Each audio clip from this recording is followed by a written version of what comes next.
Este, vamos a empezar la sesión de hoy. La sesión de hoy era continuar toda esta introducción.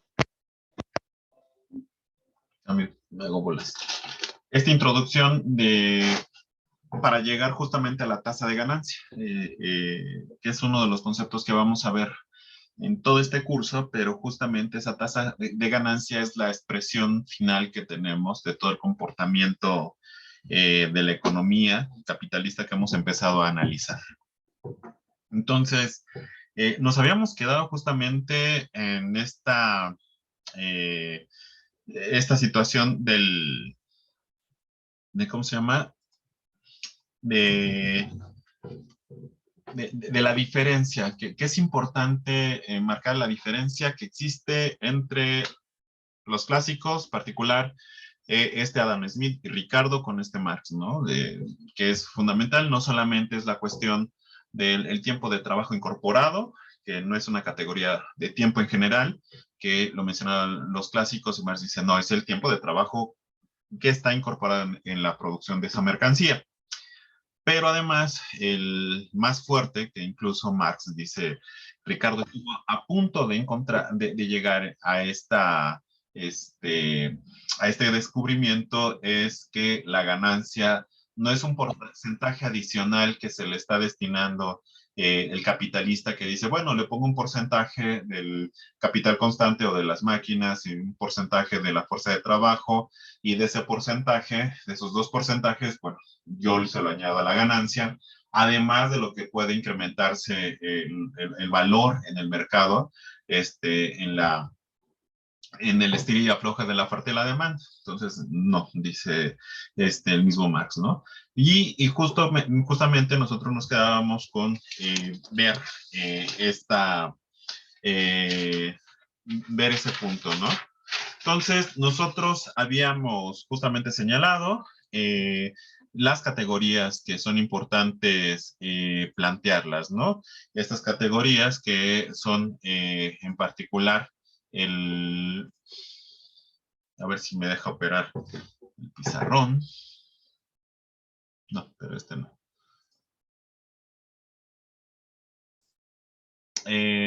Ya. Estas categorías que veíamos, que eran finalmente nos habíamos quedado justamente en el valor de la mercancía,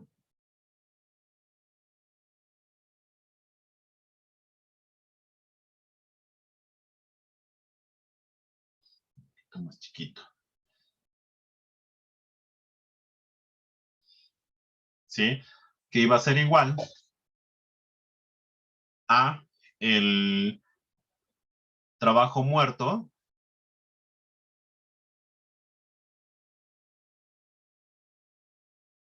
más este trabajo vivo, ¿no? Pasamos nosotros sobre el tiempo, bueno, hemos mencionado que es la suma del tiempo, es el tiempo, pero justo de un trabajo muerto, es decir, de un trabajo que está incorporado en las máquinas, materias primas, y que ya aparece en este momento como tiempo muerto, en el tiempo presente de la producción, y también en ese mismo tiempo del trabajo vivo, un trabajo que justamente veíamos que va a generar o desplegar todo su esplendor en el proceso de trabajo, en la jornada laboral. Y justamente veíamos nosotros con este diagramita que este trabajo vivo justamente se va a desdoblar en dos elementos importantes, justamente en el tiempo de trabajo socialmente necesario para la reproducción del conjunto de bienes y servicios que conforman su canasta de bienes salarios, ¿no? Con esto permite su reproducción de él y también de su familia, entonces ese tiempo socialmente necesario es lo que va a permitir el propio trabajo vivo. Y también veíamos que, y veían en sus clases de economía políticas, que también va a haber un trabajo excedente, un trabajo que no le va a pertenecer, que no va a ser de él, y justamente estos dos, tanto el tiempo de trabajo necesario más el tiempo de trabajo excedente van a conformar la jornada laboral, ¿sí? Esto ya hablando en tiempo, ¿sí? Y vemos justamente que en ambos se va a desplegar estas categorías. El primero, el tiempo de trabajo socialmente necesario, va a ser una categoría remunerada. El tiempo excedente no remunerada, ¿sí? En la primera vamos a encontrar que se elabora un producto, porque hay un trabajo. En la otra también hay un trabajo, pero con otra categoría. Al ser un trabajo que no es pertinente hacia la reproducción misma de la fuerza de trabajo del trabajador, hablamos de un trabajo excedentario o plus trabajo. Y también nosotros vemos que a su vez corresponde una categoría de producto, ¿no? Al trabajo le va a corresponder un producto y justamente al plus trabajo le va a pertenecer un plus producto. Que justamente en términos de categorías, pues no vamos a tener más que todo este trabajo vivo, pero en particular el que está en el tiempo socialmente necesario, va a ser una categoría de valor en esta fuerza de trabajo y en este trabajo excedente, que como se va desdoblando, va a tener una categoría de plusvalor. Aquí hablamos en términos de valores, pero también valores y magnitudes de valor. ¿Qué va a pasar con el capital constante? El capital constante justamente va... Profe, Sí, dime. perdón que lo interrumpa. Nada más ahí, cuando se refiere a plus trabajo y plus producto, obviamente, o sea, el trabajador sigue trabajando y sigue creando mercancías, ¿no? Pero ya no está, o sea, ya no está reproduciendo su salario, ¿no? Sino esta ganancia, bueno, la plusvalía que se termina convirtiendo en ganancia, ¿no? Así es. Ok, ya, gracias, perdón. No, está bien, Ricardo, porque justamente lo que me interesa verlo desde esta perspectiva es en ocasiones la forma en que se toma la cuestión del plusvalor. El trabajo excedentario no remunerado, pero en ocasiones, cuando uno trata de asimilarlo en la vida empírica, uno dice, pero bueno, entonces si yo dejo de trabajar la mitad de mi jornada laboral, eso quiere decir que no voy a permitir que exista trabajo excedente. ¿Me explico? Pero es mucho más profundo que eso porque finalmente no hay un orden, por así decirlo. El trabajo necesario puede desarrollarse dentro de la jornada laboral en cualquier momento porque es muy abstracto. Las mercancías que se elaboran por ese trabajo justamente empiezan a darle un poquito más de orden, ¿no? Que justamente es una combinación de tiempo y trabajo y lo que se produce en ese tiempo, trabajo y el producto, ¿no? Y justamente en esa combinación es justamente que vemos que el trabajo, que es en función del tiempo, va a ser justamente una combinación de trabajo y plus trabajo del producto, lo que se está elaborando, del el producto que está dentro del trabajo y el plus producto que está en ese plus trabajo, y justamente del valor y el plusvalor, que finalmente vamos a encontrarlo ya como otra categoría expresada ya en valores, ¿no? Por eso en ocasiones, incluso ya en la licenciatura, todavía cuesta trabajo ver cómo eh, esa cuestión del plusvalor puede materializarse, ¿no? Pero lo vamos a seguir desarrollando muy bien, o sea, como lo planteaste, yo creo que sintetiza mucho. Y bueno, también pueden hacer los comentarios como Ricardo, ¿eh?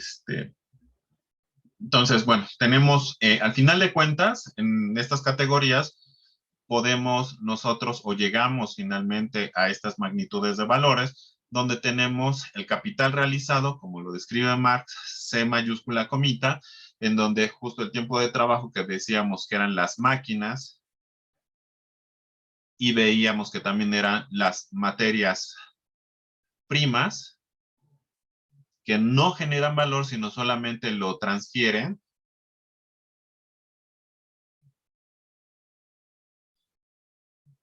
valor, ahora justamente tenemos que están como esta magnitud que es constante.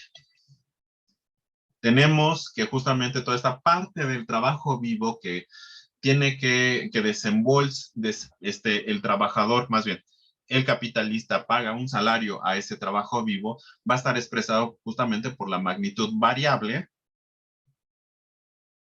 y este excedente no remunerado justo va a ser este plusvalor. Y nosotros tenemos que analizar justo esta composición de magnitudes de valor, que bueno, hasta aquí terminó más o menos su curso de Economía Política 1, y después se fueron toda Economía Política 2 para ver las combinaciones de la extracción de plusvalor, ¿no? Antes quisiera pasarles un videíto rapidísimo para afianzar lo que hemos estado describiendo en este momento. Nada más déjenme ver. Sí, creo que lo perdí. Permita.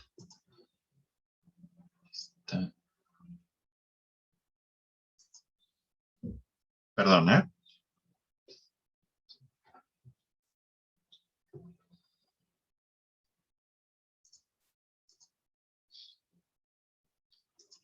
Entonces, a lo mejor ya lo vieron. ¿Ya se alcanza a ver? La pantallita parada. Sí, profe. Sí, profe. Bueno, dejo correr, dura 4 minutos.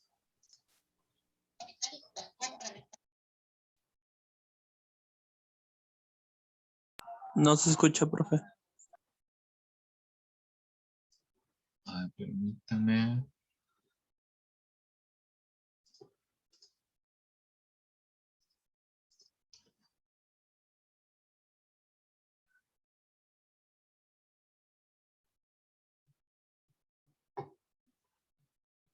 A ver. Siempre se me olvidó. ¿Alguien se acuerda cómo compartir el sonido?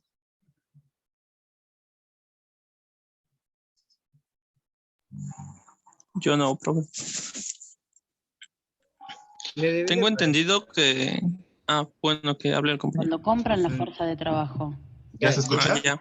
Ya está. ¿Ya? Sí, sí, sí. Tecnología que les permite obtener ganancias.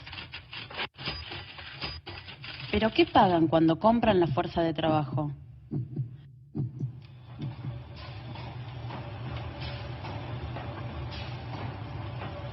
La distinción entre el valor que paga el capitalista por la fuerza de trabajo y el que generan los trabajadores en la jornada es fundamental para comprender de dónde sale la ganancia.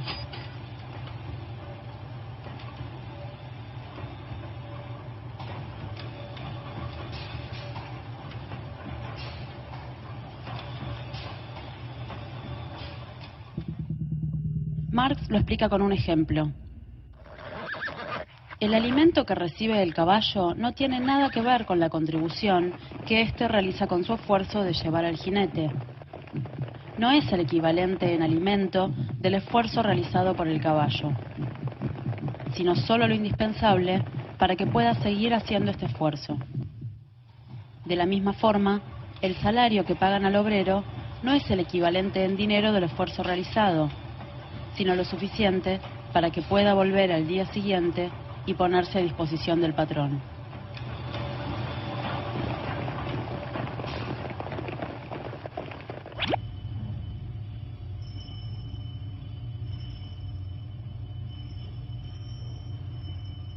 En el capitalismo, el valor de las mercancías se determina por el tiempo de trabajo promedio necesario para producirlas. Una mercancía vale más si a nivel social requiere mayor tiempo de trabajo.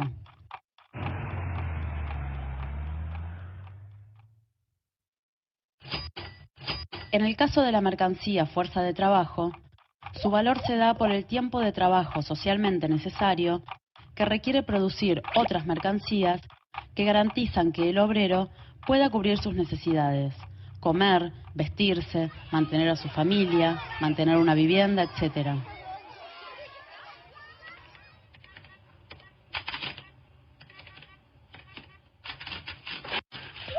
Pagando la fuerza de trabajo, el capitalista se hace dueño de todo lo que produce el obrero en la jornada. Durante las horas que un obrero trabaja, una parte produce el valor que el capitalista le entregará como salario.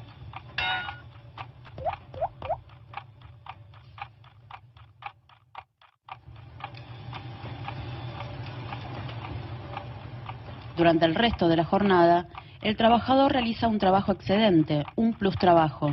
En estas horas, produce un valor que va enteramente a las manos del patrón. De esta forma, en el precio de las mercancías vendidas, una parte representa los insumos necesarios para la producción. Pero hay un nuevo valor creado por la fuerza de trabajo. Solo una parte de este se destina a salarios. Todo lo demás es lo que Marx llama plusvalía. Este robo descarado de horas de trabajo es la única fuente de ganancia de los capitalistas.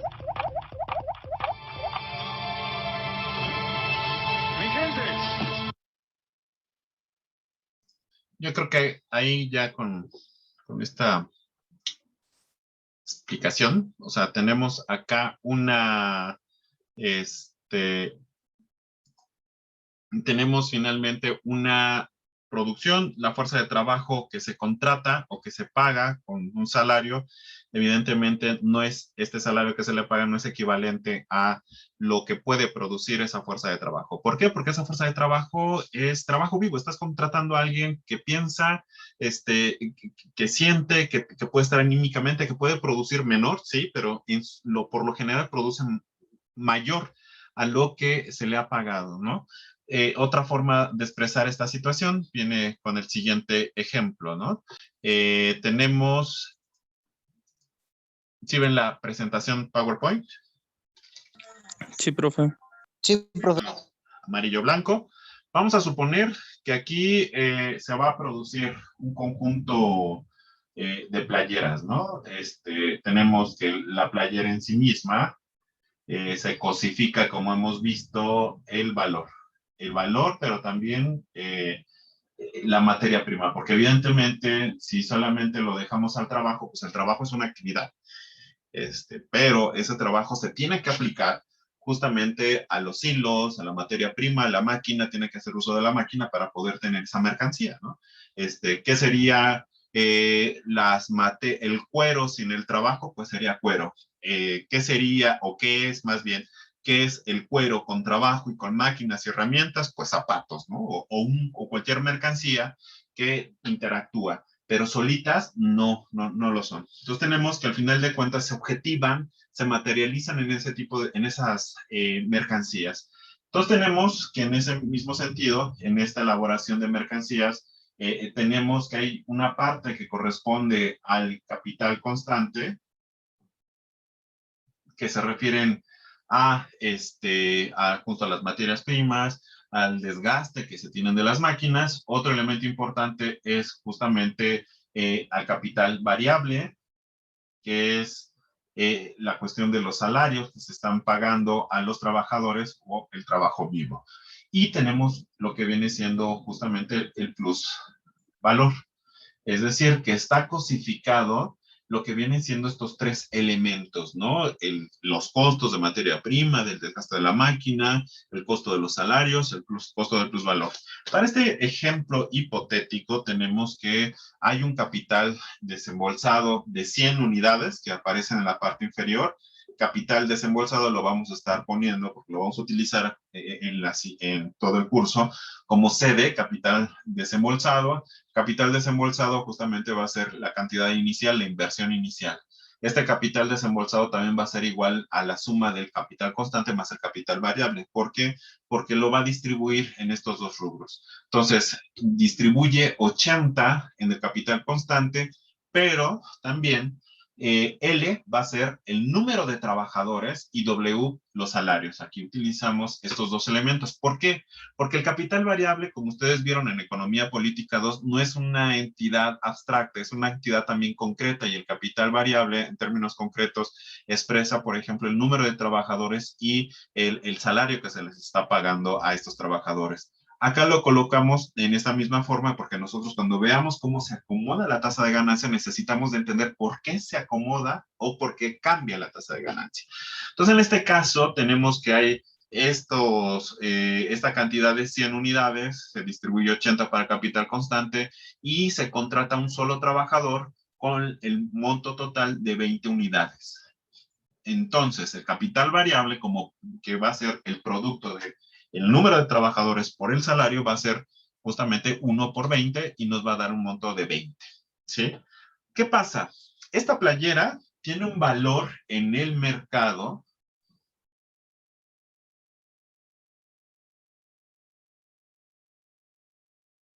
de 20 unidades. Perdón, de 60. De 60 unidades, ¿sí? Es decir, que bajo esta categoría de trabajo abstracto, de trabajo socialmente necesario, se reconoce que en esa entidad, que en ese mercado, que en ese país, ese costo de playeras tiene un valor de 60 unidades, por todo lo que implica el trabajo socialmente necesario, ¿sí? Y con base a ese valor, el propio capitalista está definiendo la cantidad de personas que contratan y las cantidades de playeras que va a elaborar. ¿Cuántas playeras se van a producir? Bueno, se van a producir solamente dos playeras, se van a producir. Evidentemente, el valor de lo producido total que tenemos a partir de el valor de la pieza, valor unitario de la pieza, que es 60, por las unidades producidas, aquí son 2 unidades, 2 por 60, va a ser el monto total del valor producido, que es un total de 120, ¿sí? Este valor total producido, ¿sí?, por la elaboración de 2 playeras, ¿sí?, tiene, o justamente es igual a lo que tenemos el capital desembolsado, que era 100, que tenía que ser igual al constante más el variable, que a su vez justamente se distribuye en 80 más 20, nos daba este valor a 100. Pero ahora nos damos cuenta que hay 80 más 20 más 20. Sabemos justamente constante, variable, y este valor excedentario, pero aquí me equivoqué, este no es secomita, ¿eh? En términos de la producción, tenemos que hay este valor excedentario. Este valor excedentario, como veíamos en el video y como lo han visto ustedes en sus clases de economía política, surge justamente como la elaboración de un trabajo excedente. El trabajo excedente justo se da al momento en que se produce una segunda playera. Cuando se produce una playera, justamente se tiene el valor de 60, ¿sí? Y esto ocurre en la primera playera, pero cuando se produce la segunda, tenemos otros 60, la segunda playera, y tenemos al final 120. Estos 20 que tenemos acá, que son excedentes, tenemos que analizar de dónde están surgiendo. Entonces, tenemos ahora, en términos de tiempo, que para elaborar cada playera, ¿sí?, para elaborar cada playera se necesitan 5 horas en este ejemplo hipotético, ¿sí? Entonces, ¿qué ocurre? Que en 5 horas, el trabajador en esta situación hipotética elabora un producto que justamente es una playera que tiene un valor de 20, que evidentemente el monto total de estos 60, no todo, justo no todo va a ser para el propio trabajador. Estamos hablando finalmente que van a ser 10 para 20 para el capital variable y 40 justo para la combinación del constante y de el plusvalor. Es decir, nosotros tenemos que se elabora una playera con un valor de 60. Ojo, 60 involucra justamente materias primas, maquinaria, ¿sí? Y tenemos que en esas primeras 60 horas, el trabajador ya recupera sus 20 unidades, ¿sí? O su salario de 20 unidades a las que fue contratado, perdón. Y vemos en el siguiente, justamente el tiempo de trabajo excedente, que son 5 horas adicionales, se producen un plusvalor, o plus trabajo, o plus producto, con ese mismo valor de 20. Entonces tenemos acá justamente que en la suma de el tiempo de trabajo necesario y el tiempo de trabajo excedente, tenemos esta combinación o esta jornada laboral, en donde en la jornada laboral justamente está atrapada ese trabajo necesario y ese trabajo excedente. Yo les decía, no hay un orden, no, porque aquí puede ser, la primer playera es excedente, la segunda es trabajo socialmente necesario. Aquí el punto es que el capitalista necesita establecer una jornada laboral en donde se pueda ya combinar el tiempo de trabajo necesario y el tiempo de trabajo excedente. Y es un elemento clave que vimos o que ustedes vieron en Economía Política 2, porque Marx señalaba claramente que el sistema capitalista es un sistema tan ingenioso en donde no se ve la explotación. Todos los sistemas o modos de producción anteriores se veía claramente dónde iniciaba y dónde terminaba el tiempo de trabajo necesario y también dónde iniciaba y dónde terminaba el tiempo de trabajo excedente. Acá no. Por eso tenemos un capitalismo que ha avanzado con un consenso en donde incluso para muchos, incluso para un sector amplio de economistas, la explotación no existe, el tiempo de trabajo necesario no existe, el tiempo de trabajo excedente no existe, por esta situación que no es tan transparente. Lo vemos más ya en el proceso en su conjunto, y el conjunto en el caso de tiempo de trabajo necesario y excedente es la jornada laboral. ¿Aquí hay alguna duda? No, profe. ¿Sí me di a entender? Sí. Bueno, nosotros entonces, justamente, bueno, ustedes vieron, con esto arrancaban Economía Política 2, nosotros justo necesitamos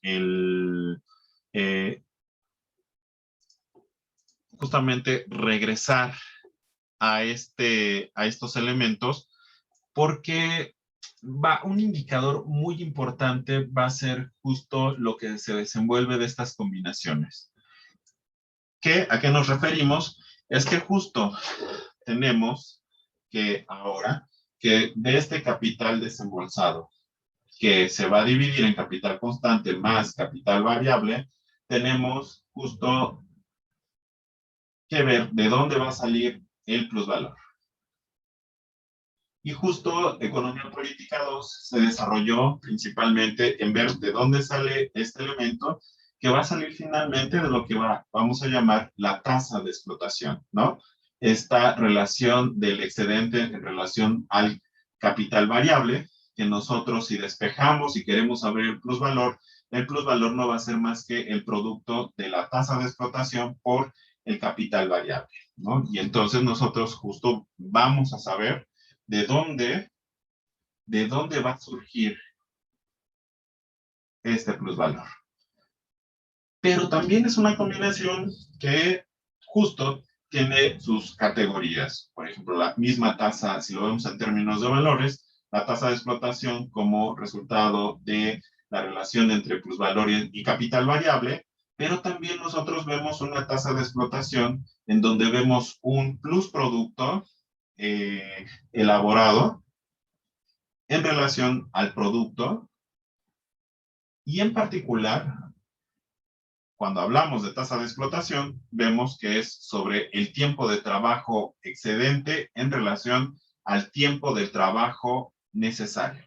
Entonces, justo ustedes tenían en sus clases de Economía Política 2 todo este análisis, algunos habrán realizado los cálculos pertinentes para la tasa de explotación. A nosotros nos llama mucho la atención. ¿Por qué? Porque vamos a verlo en términos de estas categorías, en términos de estas categorías de valor, pero también estas categorías de valor tienen una situación empírica en términos de tiempo. Y cuando nos referimos de tiempo, justo nosotros analizamos la jornada laboral en relación al tiempo de trabajo necesario más el tiempo de trabajo excedente, ¿sí? Este establecimiento que va a ser de la jornada laboral va a ser justamente en relación al tiempo, el tiempo de lo que dura una jornada laboral. Y en este sentido, tenemos pues lo siguiente, veíamos una dualidad. Veíamos primero este plus trabajo absoluto. ¿En qué se basa el plus trabajo absoluto? Cómo se comporta la jornada laboral y cómo se comporta el tiempo de trabajo necesario y cómo se comporta el tiempo de trabajo excedente. ¿Pregunta?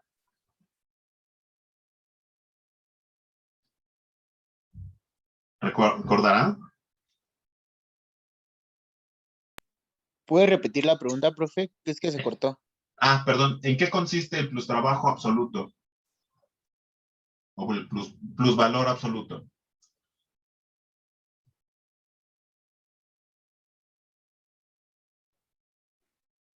¿No era cuando se extendía la jornada laboral?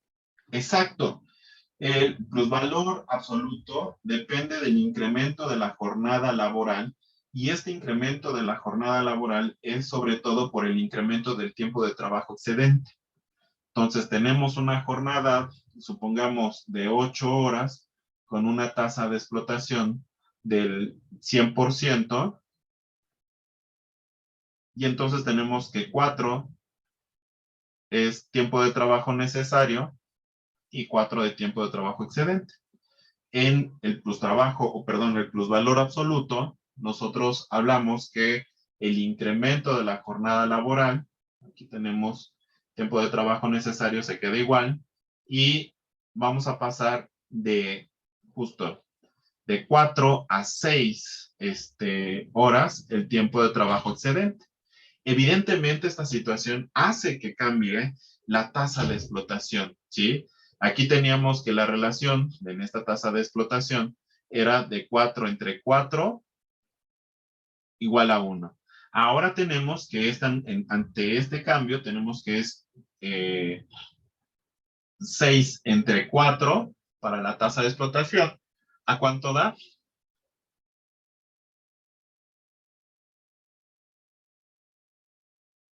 1.5. 1.5, ¿no? Sí, 1.5. Así es. Entonces tenemos 1.5, pero si se dan cuenta que lo que al final se incrementó fueron las horas de la jornada laboral. Aquí eran 8 y aquí son 10. Entonces, el plusvalor absoluto va a jugar un papel importante en la tasa de ganancia. Vamos a ver, va a ser una medida que se va a combinar. En tiempos de prosperidad del capitalismo va a avanzar en la otra tasa, con el otro plusvalor, el plusvalor relativo, pero en las medidas más desesperadas van a ser el plusvalor absoluto. Nosotros lo vimos también en estos informes de la OIT, o sea, situaciones en los países precarios subdesarrollados, veíamos que justo estos nuevos trabajos de deslocalización o de taxis por plataforma, justamente trabajaban mucho más. Hay un mayor plusvalor absoluto en estos países. Bueno, y veíamos también, justamente, Profe, dime, te escucho. ahí, por ejemplo, hablando del plusvalor absoluto y esto del teletrabajo y de estas modalidades, esta parte de la seguridad social y todo eso también entraría ahí, ¿no? ¿No? Porque no la tienen. O sea, no sé si estoy divagando mucho o si iría por ahí también. Sí, irían sobre todo en los salarios, que sería algo en términos del plusvalor relativo. ¿Por qué? Porque lo que está ocurriendo es que está bajando los salarios de forma indirecta. ¿Sí me explico? ¿Qué quiere decir esto? Que anteriormente yo trabajaba una jornada de 8 horas y las 4 horas que corresponden al tiempo de trabajo socialmente necesario, sí, solo sí, la tasa de explotación es igual a 1, contemplaba mi seguridad social. ¿Sí me explico? Y ahora, ¿qué pasa con el plusvalor relativo? Vamos a ver ahorita que uno de los objetivos es reducir, más bien, o mantener o reducir la jornada laboral igual, pero incrementando el tiempo excedente y lo que viene siendo el plusvalor, pero no va a incrementar la jornada laboral. Entonces, ¿cómo le va a hacer? Pues bueno, va a reducir lo que va a ser el capital variable o el tiempo de trabajo necesario. ¿Qué quiere decir esto? Que los salarios van a ser los primeros afectados. Es una etapa intermedia en lo que viene siendo el plustrabajo absoluto y relativo, en donde los salarios van a ser afectados. En este caso, la seguridad social como un salario indirecto va a ser eliminado y va justamente a hacer que los trabajadores tengan menores ingresos. ¿Sí me explico? Sí, profe. Entonces, pues Gracias. tenemos, ¿no? De qué la jornada laboral. La jornada laboral, como dijimos, se pretende con el plusvalor relativo que quede justamente inamovible, que no se mueva o en ocasiones que se reduzca. ¿Y cómo va a ser esto? Pues bueno, vamos a ver que en relación al tiempo de trabajo necesario, en relación al tiempo de trabajo excedente, lo que se está pretendiendo es justamente incrementar el trabajo excedente justo a partir de la contracción del tiempo de trabajo socialmente necesario, que viene siendo reducción de salarios, ¿sí? Va a ser reducción de prestaciones, incluso el sector externo, ¿sí? ¿Por qué? Porque las materias primas, pero en especial aquellos bienes, salarios que se importan, generan, si estos son de bajo precio o valor, evidentemente generan la posibilidad de bajar los salarios, que es algo que ocurrió, por ejemplo, en los países europeos industrializados, lo que viene siendo en el siglo XIX. En el siglo XIX, justamente con el intercambio comercial con América, con el continente americano, bueno, más bien Latinoamérica, en donde, por ejemplo, todo Sudamérica tenía como principal socio comercial a Europa, México y Centroamérica teníamos como principal socio comercial a Estados Unidos, y entonces, ¿qué proveíamos? Proveíamos materias primas y sobre todo alimentos. Los bajos costos de los alimentos que se exportaban desde el continente americano generaba la posibilidad de bajar los salarios en los países europeos de capitalismo que estaba empezando a desarrollarse. ¿Sí me explico?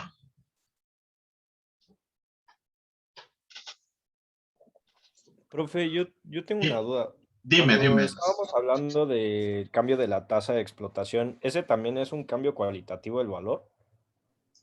Del valor, no. El valor se queda. Más bien aquí, cuando hablamos de la tasa de explotación, es que podemos generar un cambio en el excedente.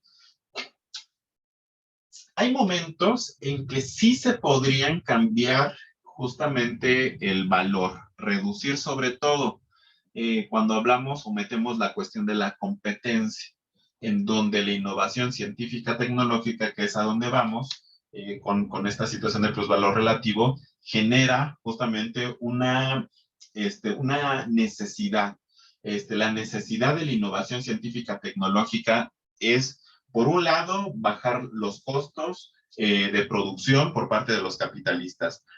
¿Para qué? Pues evidentemente para obtener mayor excedente. Pero la contraparte, el capitalista social, necesita bajar los costos porque en la competencia podría bajar los precios y eso le generaría la posibilidad de poder vender más o realizar más plusvalor que los otros capitalistas. Entonces, ¿podría bajar el valor? Sí, no es la finalidad del capitalista, pero en términos de competencia, agarra esa posibilidad. ¿Sí me explico, Luis? Sí, perfecto. Gracias, profe. Vemos pues que entonces tenemos la reducción de los salarios, la relación de las prestaciones, el comercio exterior y también otro elemento que viene siendo también todo en lo que giró su curso, que es la organización del trabajo o del proceso de trabajo.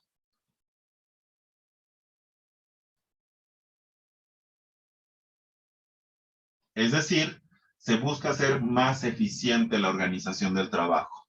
¿Cómo? Pues bueno, tenemos los modelos productivos desde lo que va a ser Taylor a finales del siglo XIX, principios del XX, Ford, Toyota, principalmente. Entonces, ¿qué son estos elementos? Más que una innovación científica, es una organización del proceso productivo del trabajo. Entonces, la organización va a ser algo importante, pero ante la situación de que todo esto se va agotando históricamente, se necesita justamente la innovación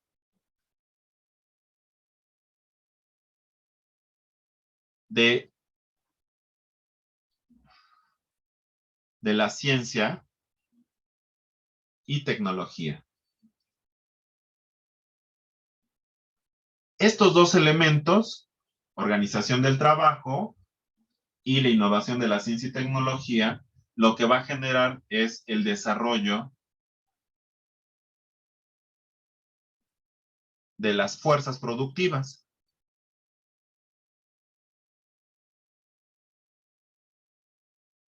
¿Sí? Entonces, también veíamos que es un motor importante del capitalismo como estadio de producción en la actualidad, ¿no? Justo tenemos esa participación. Pero ¿qué pasa? De este desarrollo o de las fuerzas productivas, vamos a ver o vieron ustedes otra variable que se generó además de la tasa de explotación y la tasa de plusvalor, que va a ser la composición orgánica. ¿Sí se acuerdan? Esta composición orgánica que va a ser el capital constante en relación al capital variable. ¿Qué nos está diciendo esta composición orgánica? Primero, nos está mostrando una composición de valor y segundo, una composición técnica. Composición, bueno, que implica, en esta composición orgánica, implica justamente este desarrollo de las fuerzas productivas. Va a ser justamente cómo hay una composición de valor. ¿A qué nos referimos? Cuando hablamos de una composición técnica, estamos hablando de la relación de máquinas en relación a hombres, como categoría general, ¿sí? Para saber cuántos hombres, cuántas personas o cuántos trabajadores están ocupando las máquinas. Y también de valor, la composición de valor. ¿Qué tanto está incrementándose la composición, bueno, el capital constante, sobre todo máquinas, herramientas, en relación a la fuerza de trabajo?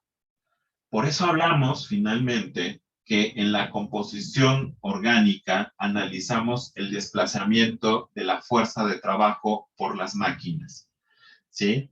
Porque van a enfrentarse, ambos van a crecer en la historia del capitalismo, tanto las máquinas, las herramientas, pero justo van a enfrentarse en ese crecimiento porque en algunos momentos para el capital el crecimiento a partir de la fuerza de trabajo va a ser más apremiante y a largo plazo el crecimiento a partir de las máquinas va a ser mucho más apremiante.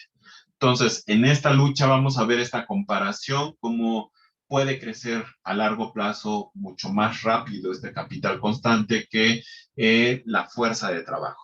Pero bueno, nosotros, si ustedes recordarán, veíamos esta V no solamente como una categoría abstracta. En una categoría concreta, es decir, de datos empíricos, veíamos que V era el número de trabajadores, ¿sí? Por los salarios. Entonces, ¿qué quiere decir? Que cuando se incrementa B, puede ser que se incremente también el número de trabajadores, incluso a pesar de que se queden estáticos los salarios. E incluso si el crecimiento del número de trabajadores es mayor que el crecimiento del salario, estamos hablando de una reducción relativa, puede que el capital variable justo sea el que se incremente como resultado final. El capital va a estar avanzando así. Va a incrementar el número de trabajadores por encima del crecimiento de los salarios, ¿sí? Y justo eso va a ocurrir en algunas ocasiones.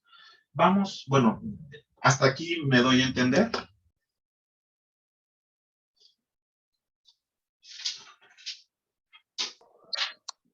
Profe, ahí ya nada más, si Dime. estoy bien en la composición orgánica, obviamente sí puede crecer el número de trabajadores, bueno, el número de trabajo y el número de capital, pero hasta cierto punto, ¿no? Si no mal recuerdo, el capital, ¿no? Es el que hasta cierto punto puede crecer, ¿no? Porque llega un punto donde se reduce la plusvalía, ¿no? Que pues la plusvalía realmente la generan los trabajadores y no las máquinas. Algo así recuerdo. Sí, así es. Justo en esta contradicción de crecimientos, el capital va a evaluar.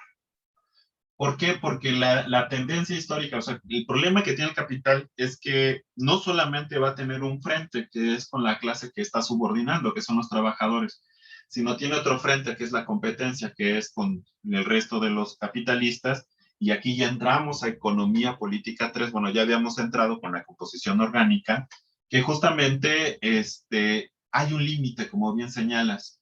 Ese límite va a generar un problema. El límite es que la innovación creciente de ciencia y tecnología y la sustitución de trabajo vivo por trabajo muerto no va a generar ganancias. Decíamos que con el capital, con el plusvalor relativo y extraordinario, algunos sectores o algunas entidades de las ramas productivas que están compitiendo pueden tener una ventaja relativa y entonces van a apostarle a esta dinámica. ¿Sí? Pero ¿qué pasa cuando ya se homogeneiza en la rama y en el sector, es decir, en el resto de los capitalistas, esta innovación científica tecnológica? Pues, ¿qué crees? Ya no sirve competir bajo esta lógica y entonces regresas nuevamente a competir con lo que viene siendo la contracción de los salarios o incrementar justamente el capital variable, ¿sí me explico? Porque ya las máquinas o el horizonte tecnológico que tienes en este momento ya se homogeneizó. Vamos a ver incluso cómo en este proceso de acumulación, justo estos son los choques y son los preámbulos para la crisis. ¿Me explico? Las grandes crisis van acompañados de grandes cambios tecnológicos. Crisis del 29, tenemos una revolución tecnológica que viene siendo el cambio de motor de combustión de vapor por el cambio de combustión por gasolina y petróleo, combustión interna por petróleo y demás, la electricidad, la petroquímica diversa, y esos cambios justamente en un momento de estancamientos generaron nuevamente ese crecimiento hacia los 40s y 80s. Y después vimos cómo se va otra vez estancando hacia finales de los 60 y a los 70s ya llegamos a otra crisis de estancamiento tecnológico, pero justamente se está configurando a la par otra innovación científica tecnológica que surge en 1971, que viene siendo la PC y todo lo que implicó con las telecomunicaciones, etcétera, etcétera. Sí, tiene momentos y justamente vamos a ver cómo se comportan estos elementos. ¿Por qué? Porque si ustedes ya recordarán, entonces nuestra dinámica de funcionamiento del propio capitalismo. Profe, yo tengo una duda. Dime. O sea, entonces cuando se homogeneizan ¿cómo se dice? Las técnicas, la tecnología ya no, o sea, no tienen ganancia los capitalistas. Exacto. Ok. Un ejemplo de ello, imagínense ustedes esto que se popularizó mucho. O vamos a verlo, dos ejemplos. Uno, es que ustedes estaban bien chiquitos. A ver si la cachan. Los cafés internet. No sé si ustedes recordarán cuando estaban chiquitos que los cafés internet hace 20 años o más eran así como que la gran inversión, ¿no? ¿Qué quieres invertir? No, pon una tienda, ¿no? Pon un café internet, güey, porque pues, toda la gente está. ¿Y qué pasaba? Pues no era tan fácil, no era tan rentable porque no todos tenían el ingreso para poder invertir en las máquinas. Y pues resultaba ser que el que podía invertía ahí, órale, tenía esa tecnología y tenía una ventaja. Pero cuando la tecnología se avanzó, se expandieron todas estas paquetes de internet, las instalaciones, se expandió hacia toda la población. Ya en este momento poner un café internet, pues dices, pues ya no le ganas mucho porque hay como 20 cafés internet y además la gente en su mayoría ya tiene internet en su casa. ¿Sí me explico? Sí, profe. U otro, que es, por ejemplo,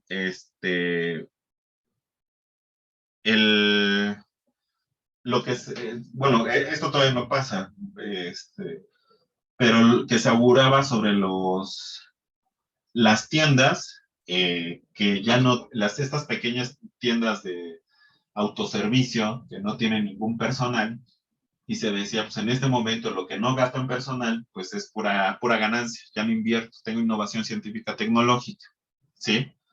Pero todos los que, por eso no se ha masificado, todos los que anunciaban dicen, bueno, ¿qué va a pasar cuando todas las cadenas de supermercado que conocemos alcancen esa innovación científica tecnológica? Pues el problema es que ya la ventaja que tú tenías por innovación científica tecnológica ya no la tienes, no la tienen todos. Se homogeniza. Y entonces es cuando el capital busca otros horizontes de desarrollo científico-tecnológico. ¿Sí me doy a entender? Sí, profe. Bueno, entonces tenemos que hemos llegado en la realización del capital realizado, tenemos esta magnitud que va a ser constante, más la magnitud que va a ser variable, o capital variable, más este excedente. Pero vemos pues que justo ya no va a funcionar tan simple. Sino veíamos que para saber cuánto va a ascender el mismo plusvalor, veíamos que es el producto de la tasa de explotación por el capital variable, o que surge de esta fórmula, surge de despejar la fórmula de tasa de plusvalor, que viene siendo el plusvalor en relación al capital variable. Y que necesitamos saber la combinación que se está haciendo de trabajo vivo con trabajo muerto. Es decir, estamos analizando la composición orgánica, que es la relación del capital constante y el capital variable. Todo esto va a ser algo importante en Economía Política 3, lo veíamos en términos de la reproducción. Sobre todo la reproducción ampliada,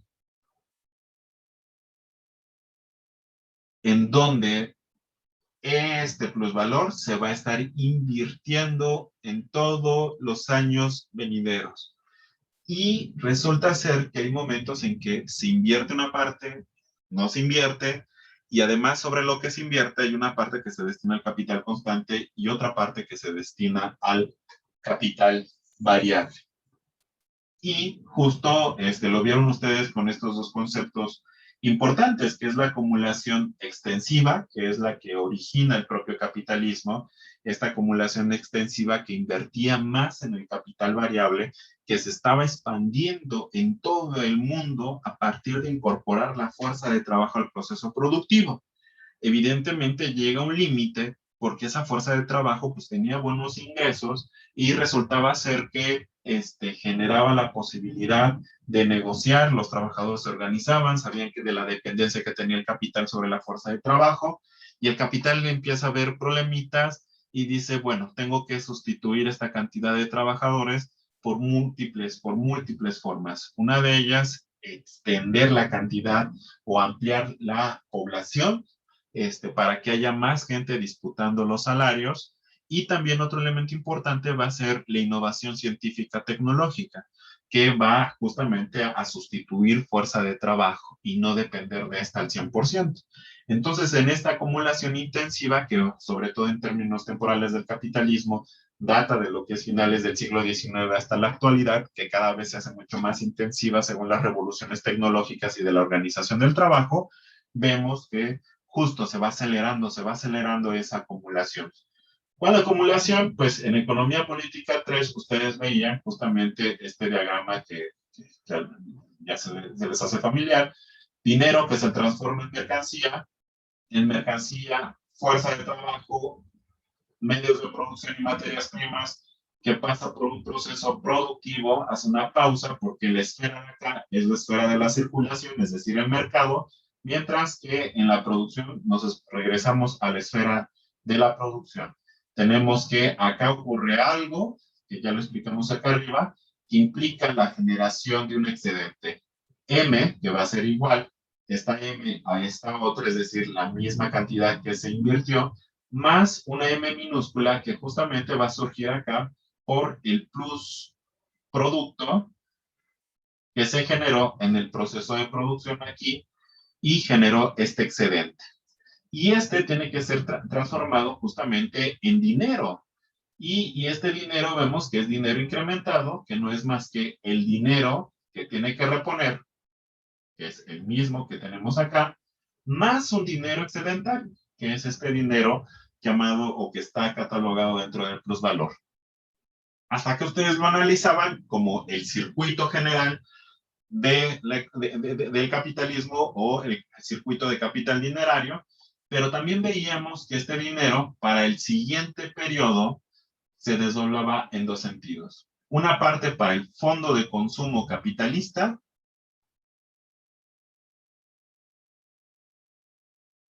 que es para la reproducción del capitalista como clase, para su comida, sus vestimentas y demás, y otra parte justamente va a ser para la ampliación del propio capital, es decir, para incrementar la D que se va a incrementar en el siguiente periodo, que va a incrementar el número de mercancías, que va a incrementar el número de fuerza de trabajo, que va a incrementar el número de máquinas, que va a permitir la reproducción ampliada en el proceso productivo y que va a permitir justamente el incremento del producto plus producto y del capital, crecimiento del capitalismo en los años venideros. Entonces, este circuito es el que se va reproduciendo de forma constante, pero lo que justamente señalábamos acá, que no es una situación que señalaban los clásicos, que es porque son muy chichos, tenían dinero aguardado en la almohada. No es así, sino que finalmente es el resultado de el trabajo no remunerado que se transforma en plusproducto no remunerado, que se transforma en dinero para hacer plusvalor, y de ese plusvalor justamente se está incrementando y acumulando y reproduciendo el capital, que es lo que veíamos pues en la reproducción ampliada. ¿Alguna duda hasta acá? Oh.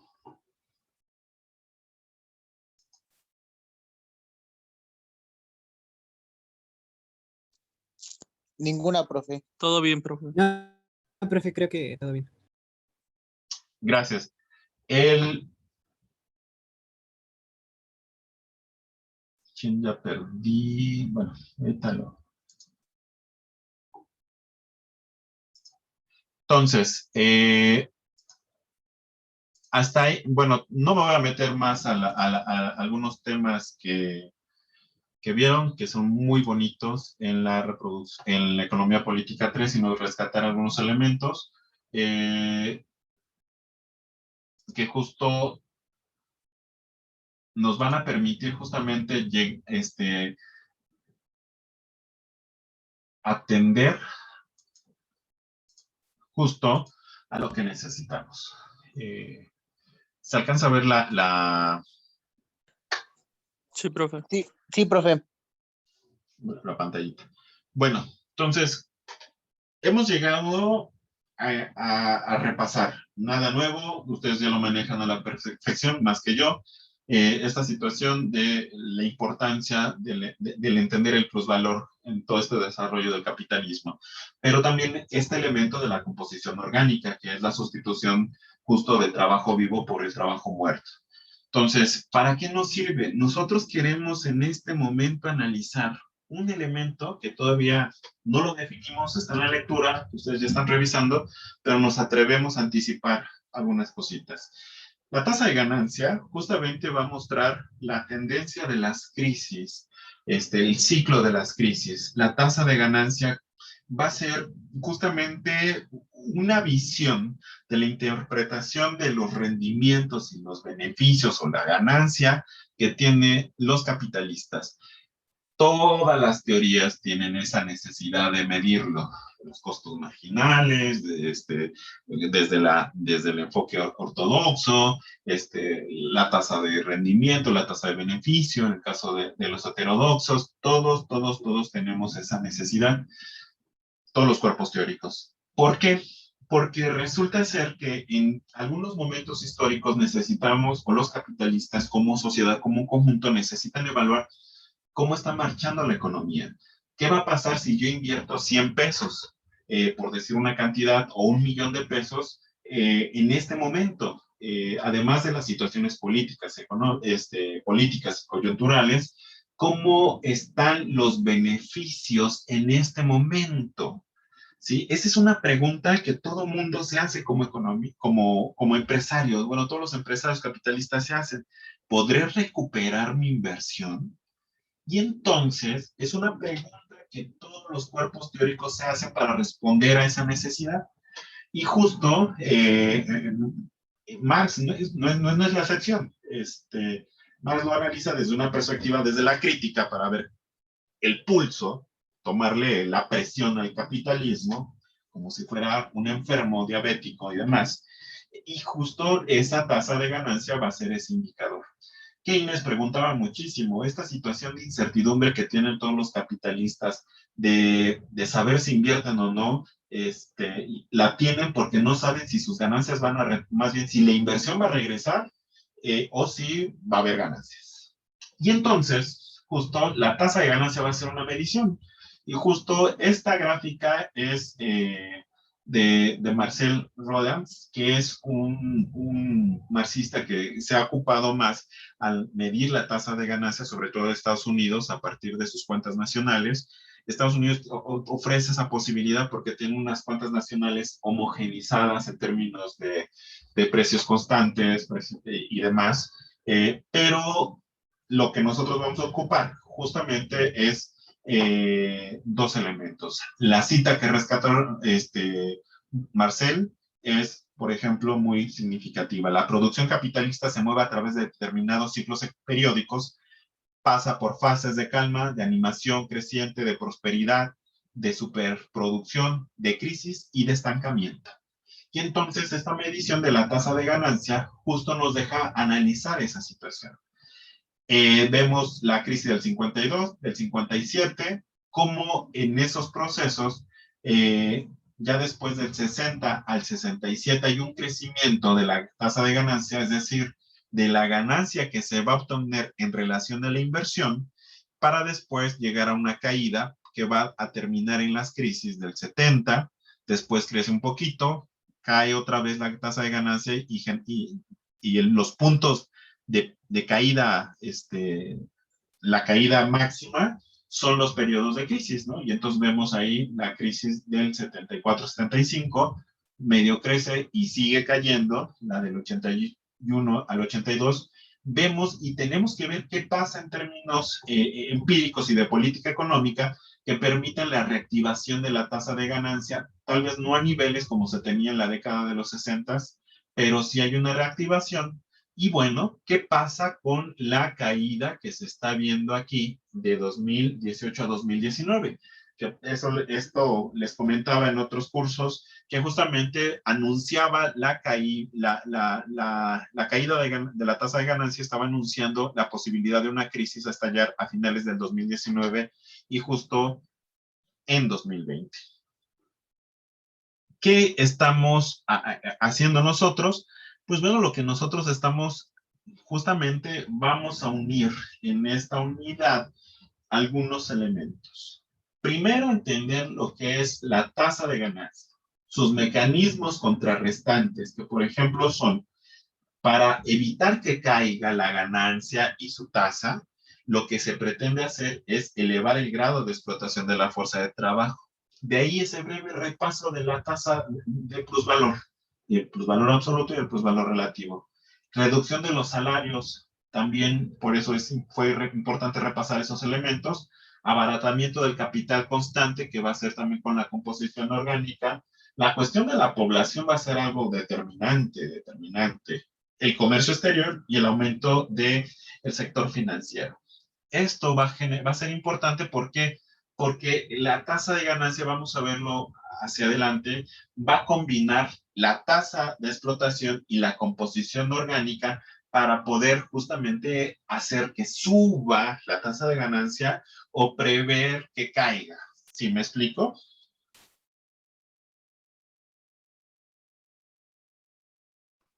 Profe, perdón, no entendí esa parte de el capital accionario. El incremento del capital accionario va a ser el incremento del sector financiero en la economía global. ¿Por qué? Porque al momento en que no vaya a haber rendimientos, que la tasa de ganancia va a la baja, la forma de sacar todo ese, hay que recordar que las crisis, bueno, vamos a ver que las crisis son crisis de abundancia, no es una crisis de escasez, sino es que hay sobreproducción. Hay dinero que no puede ser invertido porque la tasa de ganancia ha bajado, entonces no hay rendimientos.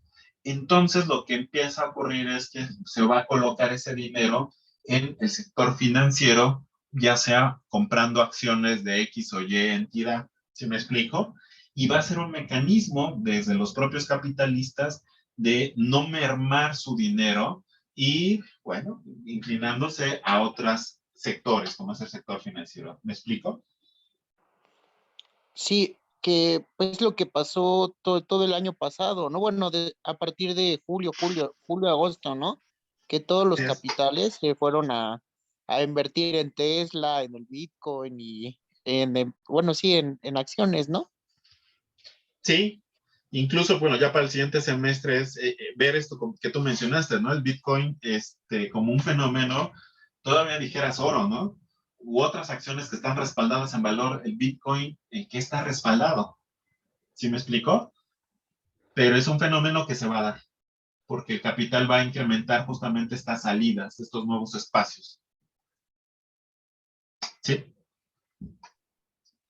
Ok, o sea, es una forma de seguir manteniendo la ganancia, ¿no? Creo, Así bueno, es. no lo leí un poquito con Michael Roberts en su libro de Después de la crisis, creo que se llama algo así, ¿no? Donde explica todos los ciclos. Sí. Bueno, esto es lo que nosotros, gracias, vamos o pretendemos analizar. Justamente con Marcel lo que plantea justamente la tasa de ganancia y esta relación con la tasa de plusvalía y la composición de capital o la composición orgánica. Él tiene justo la tasa de ganancia en negro, en esta línea negra, y ver cómo la tasa de plusvalor, cómo la explotación va a presionar en algunos momentos a la alza y cómo en algunos momentos la tasa de, la composición la composición orgánica, si se incrementa, si ustedes pueden ver que es esta línea color cafecito mostaza, en los momentos que se incrementa, son momentos en los que por lo regular bajaba la tasa de ganancia. Entonces baja la tasa, la composición orgánica, sube la tasa de plusvalor y sube justo la tasa de ganancia. Algo está pasando después de la crisis del 2009. Justo está bajando esta innovación científica tecnológica de la composición orgánica y también está incrementando también la tasa de plusvalor y está jalando, es la que está rescatando en este momento la tasa de ganancia. Es muy interesante esto porque hay la ausencia de una innovación científica tecnológica en este momento y para la reproducción del capital también esto que vimos en la cumbre de Davos, que nada más revisamos el punteado de los anuncios que si ustedes recordarán, que llaman ellos a refundar el capitalismo. Y cuando dicen, bueno, pues ¿cómo? ¿Con qué innovación científica tecnológica? Pues bueno, la economía verde, ya no depender del petróleo, o sea, buscar o incentivar la innovación científica tecnológica a otro tipo de tecnologías, en este momento es un eje porque no hay una innovación científica tecnológica, sigue dependiendo de la explotación de la fuerza de trabajo, pero eso lo vamos a ver ya en la unidad 3 cuando veamos la crisis. Pero lo adelanto, ahorita no es por nada que se ponga de moda las tecnologías verdes, no es una moda o sea, converge con la necesidad de la humanidad, pero más con la necesidad del capital. Aquí vamos a ver cómo el capital se apropia de algunas consignas de la izquierda. Bueno, eso es lo que vamos a estar señalando. Todo esto no vamos a dejar de lado los circuitos. Ustedes recordarán en Economía Política 3, cuando ya vieron el tomo 2, arrancaron ustedes justo con los circuitos del capital, con los circuitos del capital, que son 3. El primero, el que está con mostaza, es el circuito del capital dinerario, que también es el circuito global. El circuito 2 es el circuito de capital productivo, que implica todo este proceso de producción. 3, circuito de capital mercantil, que viene siendo este recorrido que hay, porque es un sistema dinámico. Marx está viéndolo de una forma tal vez para mucho arcaico, no con matemáticas sofisticadas. Bueno, sí, ya estaba metiéndose en cálculo diferencial, pero lo que él estaba tratando de modelar es un capitalismo dinámico, que no es estático, siempre está en movimiento, y muestras de ello son los circuitos. Y finalmente ver sus adaptaciones que estamos viendo en este momento con el capital financiero, cómo se va a incorporar y cómo se va a incorporar también la cuestión del Estado, ¿no? ¿Por qué? Porque en los periodos de crisis el Estado va a ser justamente quien rescate a ese capital financiero, que ese capital financiero se incorporó como intermediario entre lo que, por ejemplo, en la primera mitad del siglo XX era el vínculo del Estado con la producción y ahora lo intermedia el capital financiero. Hay una lectura muy buena de Amit Bhadurin en donde dice el Estado pudo resolverlo a la perfección todo entre 1940 y 1980 con deuda y ahorro y gestionando la demanda, pero resulta ser que se dan cuenta del sistema financiero y dice, no, pásamelo a mí. Ya no intermedias tú, yo lo intermedio y más bien rescátame cuando estemos en crisis. Y el Estado se convirtió en el prestamista de última instancia en los periodos de crisis. FABAPRO en México, cuando absorbe la crisis, el Estado absorbe la deuda privada, la hace deuda pública. En Estados Unidos, cuando la crisis del 2008, el Estado absorbe la deuda privada y la hace deuda pública. Y justo en el caso de Estados Unidos, pues ya van 3 billones de dólares que se han gastado hasta ese momento, tal vez más. En fin, estos circuitos no los debemos de dejar de lado, ¿sí?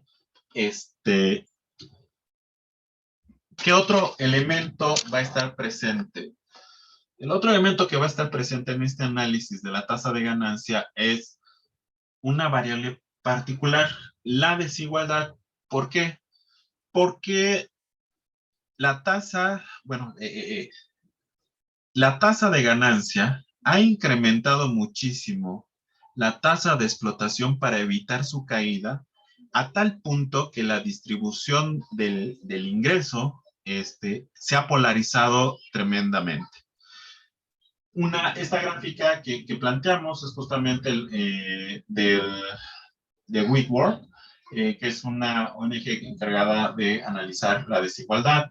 Se ven, si ustedes se dan cuenta, la riqueza privada, cuánto ha crecido y cuánto se ha deteriorado la riqueza pública. La riqueza privada, justamente en estos países que son del son del G7, pero nada más están ahorita 6 del G7, bueno, España no, 5 del G7, entonces la deuda privada justamente se ha incrementado, pero no se ha incrementado para todos los deciles, es decir, el 1, el 2 al 8 no se ha incrementado considerablemente, sino más bien para el 1%. En fin, ¿qué quiere decir esto? Que la tasa de ganancia sí se incrementó, pero a un costo tremendo. Vamos, justo estoy metiendo algunos elementos que cerremos en toda esta unidad. Que quede como pregunta, ¿por qué chingados dice Andrés que la tasa de ganancia generó mayor posibilidad? Ah, bueno, eso lo tenemos que ver en el desarrollo de la unidad. Y también, bueno, hasta aquí yo creo que le dejamos hasta aquí. Sí, tal vez fue muy tediosa la introducción para muchos de ustedes, pero sí sea más importante ver algunos de estos elementos para contextualizar. Por lo pronto, los elementos más importantes es qué pasa con la tasa de explotación, qué pasa con la composición orgánica, en la reproducción del capital y lo que vamos a ver como la tasa de ganancia. ¿Sí? ¿Alguien que quiera comentar algo al respecto?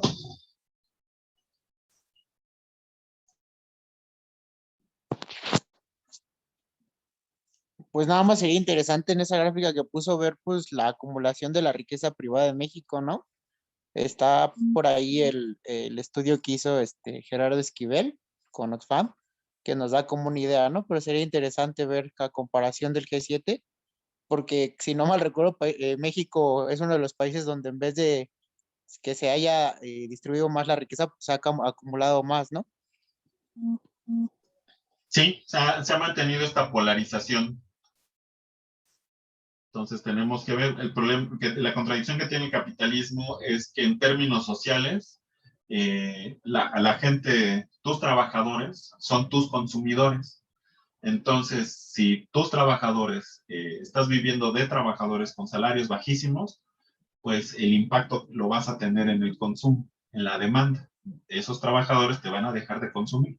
Por eso un sector como Slim trata de dar soluciones muy procapitalistas, pero sí tiene como que metida esa noción, que por ejemplo Salinas Pliego no la tiene, digamos, son dos tipos de capitalistas, uno más bruto en el caso de Salinas Pliego, y el otro como que trata de pensarle, pero muy chafa, ¿no? Las propuestas, y al final los dos están en el mismo barco. ¿Alguien más? No, Pues pues por ahí salió una propuesta de McDonald's, ¿no? Profe, hace poquito, del medio trabajo o algo así, ¿no? Para jóvenes, para el salario, lo estábamos viendo en teoría monetaria. Bueno, lo estaba viendo en teoría monetaria, algo así era. De, de trabajo de fines de semana, pero no pero no sin protección social, nada, algo así era. No recuerdo bien, era una propuesta empresarial para poder fomentar el trabajo. Sí. Daniela, ¿querías comentar algo? Pues es que, bueno, yo quería, ya no va a dar mucho tiempo, pero estaba padre eso que, o sea, cómo nos explicaba la gráfica de la tasa de ganancia, la plusvalía. Y, o sea, como que yo quería entender un poquito más, o sea, por qué se dan este tipo de crisis, o sea, de cuando baja una, cuando sube otra. ¿Eso lo vamos a ver o no? Sí, sí, lo vamos a ver. De hecho, es justamente, eso es lo que quiero, como que dejar dudas y que ya en el curso las vayamos respondiendo. Y vamos a seguir viendo estas gráficas y vamos a construir unas gráficas para el caso de México.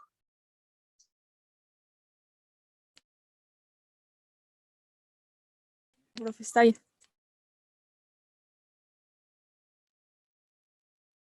De hecho, quería terminar, pero ya por cuestión de tiempo, con esta gráfica, que es justamente el problema que nos enfrentábamos en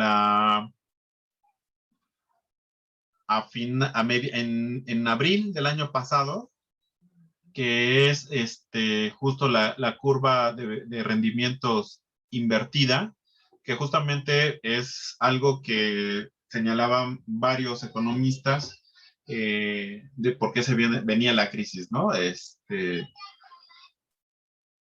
Bueno, la curva de rendimientos finalmente es tenemos dos, ¿cómo se llama? Dos mercados, ¿no? Mercados de valores del tesoro. Tenemos bonos justo a corto plazo y tenemos bonos que son justo a largo plazo. Entonces, lo que se ve es que los beneficios que te ofrecen, la regla general es que los beneficios que te están ofreciendo los bonos a largo plazo son mayores y además quien te los está respaldando es el Estado. Pero en momentos de crisis se invierte, es decir, que te da mayor rendimiento los bonos a 3 meses que los bonos a 10 meses. ¿Por qué? Porque tienes la certeza de lo que va a pasar en 3 meses, no la certeza de lo que vaya a pasar en 10 años. Y entonces, ese es un indicador que está acá, nada más que no, en esta gráfica no le puse los colores de la banda, mejor se los muestro despuesito. Justamente eso mostraba el año pasado la incertidumbre que había en la crisis. ¿Cómo se relaciona con la tasa de ganancia? Ah, pues muchísimo. No voy a invertir en este momento. En este momento, cuando el capital dice no voy a invertir, mete dinero, pero a corto plazo, para obtener los rendimientos ya. Y entonces, cuando hay una crisis y los rendimientos en el sector privado están bajando, entonces todos se lanzan al sector privado a tener bonos de 3 meses, no más, no le apuestan a los 10 porque la coyuntura económica está en pésimas condiciones. Bueno, yo creo que ya terminamos por el día de hoy. Continuamos con la tasa de ganancia con el texto íntegro ya para el siguiente lunes. Que les vaya bien. Gracias, profe. Gracias, profe. Gracias, profe. Gracias, profe.